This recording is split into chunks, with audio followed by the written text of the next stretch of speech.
તો કેમ છો આપ સૌને મારા જય શ્રી કૃષ્ણ। આજે હું ફરી એક નવી વાનગી લઈને આવી છું, જે છે સરગવાની શીંગ। સરગવાની શીંગ આપણા હેલ્થ માટે ખૂબ જ સરસ હોય છે। એ આપણા કમરનો દુખાવો, પછી જે શરીરમાં આપણો દુખાવો હોય છે, હાડકાનો દુખાવો, એ બધો જ દૂર કરે છે। જો રેગ્યુલર સરગવો ખાવામાં આવે તો ખૂબ જ ફાયદાકારક હોય છે। આજે મેં બનાવવા જઈ રહી છું બેસનવાળું સરગવા શીંગનું શાક। ચાલો તો આપણે સ્ટાર્ટ કરી લઈએ। મેં 500 ગ્રામ જેટલો સરગવો લીધો છે, એને મેં છોલીને રાખ્યો છે। ત્યાર પછી આપણે ટામેટાં લેવાના છે। 2 નંગ ટામેટાં લીધા છે, થોડી 1 વાટકી જેટલી તુવેર લીધી છે, 2 બટાકા લીધા છે, 2 ચમચી જેટલું મેં બેસન લીધું છે। ચાલો તો આપણે ફ્રાય કરી લઈએ। એક કઢાઈમાં આપણે 2 થી 3 ચમચી જેટલું તેલ યુઝ કરીશું। ત્યાર પછી આપણે એમાં જીરું એડ કરવાનું છે અને આદુ મરચાંની લસણની પેસ્ટ એડ કરીશું। આ બધું શેકાઈ જાય એટલે આપણે ટામેટાં એડ કરવાના છે। અહીંયા 2 નંગ ટામેટાં લીધા છે, જે ઝીણા ઝીણા કાપીને એડ કરવાના છે આપણે। બરાબર ટામેટાને 5 મિનિટ જેટલા આપણે શેકાવા દેવાના છે। ટામેટાં શેકાઈ રહે ત્યાર પછી આપણે એમાં એડ કરીશું 1 ચમચી અહીંયા મેં લાલ મરચું લીધું છે, પછી હળદર પાવડર લઈ લઈશું આપણે, અને 1 ચમચી આપણે ધાણા જીરું પાવડર લેવાનો છે। અડધી ચમચી જેટલો આપણે ગરમ મસાલો એડ કરવાનો છે। આપણે સ્વાદ અનુસાર મીઠું લઈ લઈશું અને મીઠું એડ કરવાનું છે। આ બધું બરાબર મિક્સ કરવાનું છે અને શેકાવા દેવાનું છે।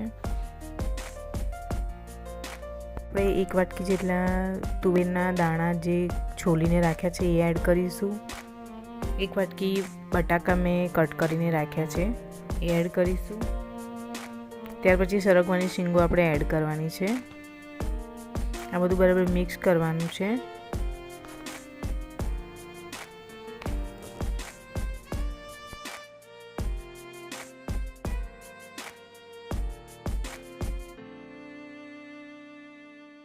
થોડું શેકાઈ જાય એટલે આપણે એની અંદર 1 ગ્લાસ જેટલું પાણી નાખી દેવાનું છે। પાણી એડ કર્યા બાદ બરાબર હલાવવાનું છે, જેથી કરીને મસાલો જે છે એ દરેક સાઈડ થઈ જાય। આપણે 5 થી 7 મિનિટ જેટલું બફાવા માટે રાખવાનું છે ઢાંકીને। તે આપણે ગ્રેવી કરવા માટે બેસન રેડી કરી લઈશું। 2 ચમચી જેટલું મેં બેસન અહીંયા લીધું છે, ઝીણો લોટ બેસનનો, ચણાનો લોટ છે। એની અંદર આપણે થોડું પાણી એડ કરીશું, બરાબર મિક્સ કરીશું। પછી જેટલું રવા દેવાનું છે ત્યાં સુધી આપણે જોઈ લઈશું કે આપણું શાક રેડી થઈ ગયું છે કે નહીં। આપણે શાક ઓપન કરીશું અને જોઈશું આપણે થોડા તુવેરના દાણા સાઈડ પરથી કાઢીને જોવાના છે, બરાબર બફાઈ ગયા છે કે નહીં। તમે તુવેરના દાણા સાઈડ પરથી કાઢીને જોઈ લઈશું, આ રીતે પ્રેસ કરવાનું છે, તેથી કરીને તમને ખબર પડશે કે તમારા તુવેરના દાણા બફાઈ ગયા છે અને તમારી જે સરગવાની શીંગ છે એ તો ઓલમોસ્ટ બફાઈ જ ગઈ હશે। ત્યાર પછી આપણે જે બેસન સાઈડ પર રાખ્યું હતું એ બેસન આપણે એડ કરી લઈશું, અને જરૂર પડે તો તમે ઉપરથી પાણી પણ એડ કરી શકો છો।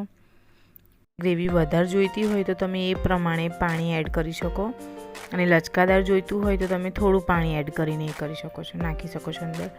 આપણે આ બધું બરાબર મિક્સ કરવાનું છે। ત્યાર પછી આપણે એને 5 મિનિટ જેટલું થવા દેવાનું છે ઢાંકીને।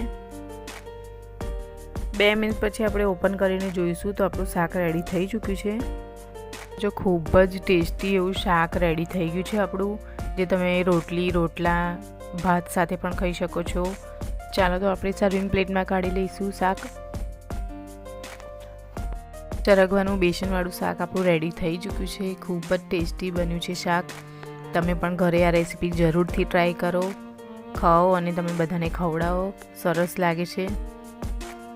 અને સરગવો આપણા હેલ્થ માટે ખૂબ જ સારો હોય છે। સરગવાનું બેસનવાળું શાક પસંદ આવ્યું હોય તો મારી ચેનલને લાઇક કરો, શેર કરો અને સબસ્ક્રાઈબ કરવાનું ભૂલશો નહીં। અને આવી જ નવી રેસીપી જોવા માટે મારી ચેનલ સાથે જોડે રહો। Thank you, bye bye.